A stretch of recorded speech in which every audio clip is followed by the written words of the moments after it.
Enquanto esperamos pelas nossas sementes e pelo clima ideal para plantar, ainda há muito para fazer pelo quintal.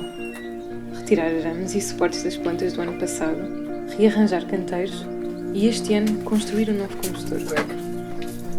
O que já tínhamos era prático, mas revelou-se muito pequeno. À partida vamos reutilizá-lo e transformá-lo num vaso. Por isso este ano é tempo de pôr mãos à obra outra vez e o André vai tentar construir um compostor grande e prático com materiais que temos por aqui a estragar. Não há necessidade de comprar materiais novos ou mesmo um compostor de plástico já feito. A ideia é tentar construí-lo com tábuas antigas, ferros, arames e pregos.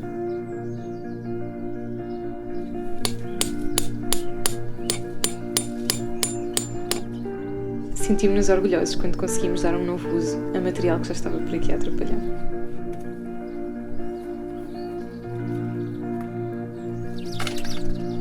A compostagem, além de ser uma forma eficiente de reciclar os restos orgânicos, é também a maneira de produzirmos adubo orgânico de grande qualidade para utilizar na nossa horta e jardim. Cerca de 60% do lixo que produzimos é orgânico. Por isso, se aliarmos a compostagem à reciclagem de outros materiais, é fácil diminuir significativamente o lixo indiferenciado que produzimos.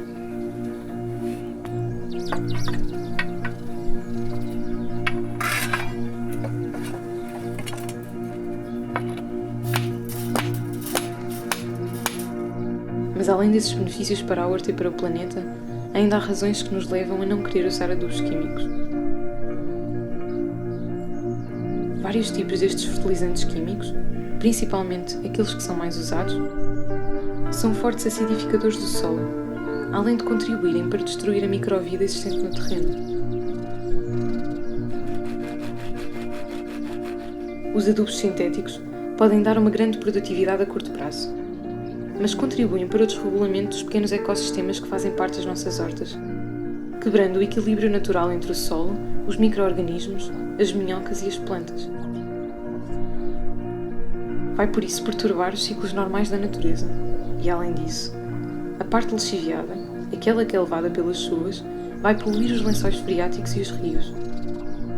E ainda, a parte que evapora de alguns deles vai poluir a nossa atmosfera e é responsável por contribuir para a diminuição da camada do ozônio. Na verdade, são estes micro-organismos que vivem no solo os responsáveis pela compostagem de alimentos orgânicos em nutrientes inorgânicos prontos a serem absorvidos pelas plantas. Nutrientes como o azoto, o potássio, o fósforo e o cálcio.